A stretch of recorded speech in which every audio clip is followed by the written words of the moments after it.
حضرت علی علیہ السلام کا صبر۔ حضرت علی علیہ السلام دنیا کی سخت سے سخت مصیبتوں کو کبھی نظر میں نہیں لاتے تھے، اور چاہے کیسی ہی تکلیف پہنچتی صبر سے کام لیتے، اور حرف شکایت زبان پر نہیں لاتے تھے۔ آپ علیہ السلام کے گھر میں راحت و آرام کا کوئی سامان نہ تھا۔ اکثر اوقات آپ علیہ السلام اور آپ کے متعلقین کو دو دو وقت فاقے سے گزر جاتے تھے۔ چکی پیستے پیستے حضرت سیدہ سلام اللہ علیہا کے ہاتھ زخمی ہو گئے تھے، اور کنویں سے پانی کھینچتے کھینچتے حضرت علی علیہ السلام کی کمر درد کرنے لگتی تھی اور ہاتھوں کی کھال اڑ جاتی تھی، مگر کسی کے سامنے اپنی تنگ دستی کی شکایت کبھی نہیں کی۔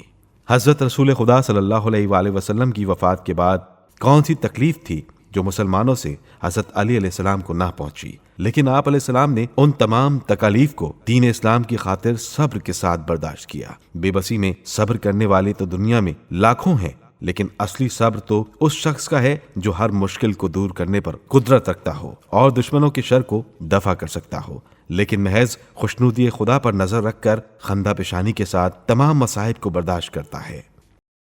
حضرت علی علیہ السلام کا تقوی۔ حضرت علی علیہ السلام کی پرہیزگاری کا کیا کہنا، جا بجا خدا و رسول نے اس کی تعریف کی ہے۔ چنانچہ آن حضرت صلی اللہ علیہ وآلہ وسلم نے فرمایا ہے، جو شخص آدم کو ان کے علم میں، نوح کو ان کے تقوی میں، ابراہیم کو ان کی خلت میں، موسیٰ کو ان کی ہیبت میں، اور عیسیٰ کو ان کی عبادت میں دیکھنا چاہتا ہے، اس کو چاہیے کہ علی ابن ابی طالب کی طرف نظر کرے۔ ایک دن حضرت علی علیہ السلام جناب رسول خدا صلی اللہ علیہ وآلہ وسلم کی خدمت میں حاضر ہوئے تو آپ صلی اللہ علیہ وآلہ وسلم نے فرمایا، یہ ہے مسلمانوں کا سردار اور متقیوں کا امام۔ حضرت جابر ابن عبداللہ انصاری فرماتے ہیں، ایک روز حضرت رسول خدا صلی اللہ علیہ وآلہ وسلم نے فرمایا، شب معراج مجھے علی کی نسبت ان باتوں کا الہام ہوا ہے۔ اول یہ کہ مومنین کے سردار ہیں، دوسرے یہ کہ وہ متقیوں کے امام ہیں، اور تیسرے یہ کہ وہ روشن چہرے والوں کے پیشوا ہیں۔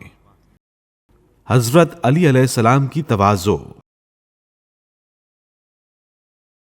حضرت علی علیہ السلام حد درجہ منکسر المزاج اور تواضع پسند انسان تھے۔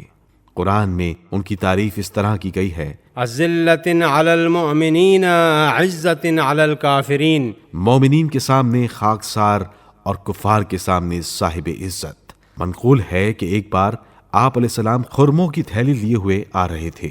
کسی نے عرض کیا، لائیے میں لے چلوں۔ فرمایا، نہیں، بچوں کا باپ ہی اس بوجھ کو اٹھانے کا زیادہ حقدار ہے۔ ابو عمر زازان سے مروی ہے کہ میں نے حضرت علی علیہ السلام کو دیکھا کہ بازار میں درہ لیے ٹہل رہے ہیں، بھولے ہوئے کو راستہ بتاتے ہیں اور بوجھ اٹھانے والوں کی مدد کر رہے ہیں۔ مولا کائنات فقراء و مساکین کے پاس جب جاتے تھے تو بڑی انکساری سے ملتے تھے، ان کا حال پوچھتے تھے اور جو کچھ مدد ہو سکتی تھی وہ کرتے تھے۔ ایک روز آپ علیہ السلام نے دیکھا کہ ایک بوڑھی عورت سر پر اتنا بھاری بوجھ لیے جاتی ہے کہ اس سے چلا نہیں جاتا۔ آپ علیہ السلام نے اس کا بوجھ خود اٹھا لیا اور اس کے گھر پہنچا آئے۔ راستے میں کسی نے کہا، تو یہ بھی جانتی ہے کہ یہ کون شخص ہیں؟ اس نے کہا، میں نہیں جانتی۔ کہا، یہ امیر المومنین خلیفۃ المسلمین حضرت علی علیہ السلام ہیں۔ اب تو وہ لبکی اور آپ علیہ السلام سے بوجھ لینا چاہا، لیکن آپ علیہ السلام نے نہیں دیا اور فرمایا، اے ضعیفہ، تو علی کو ثواب سے کیوں محروم رکھنا چاہتی ہے؟ حضرت علی علیہ السلام کی محنت و جفا کشی۔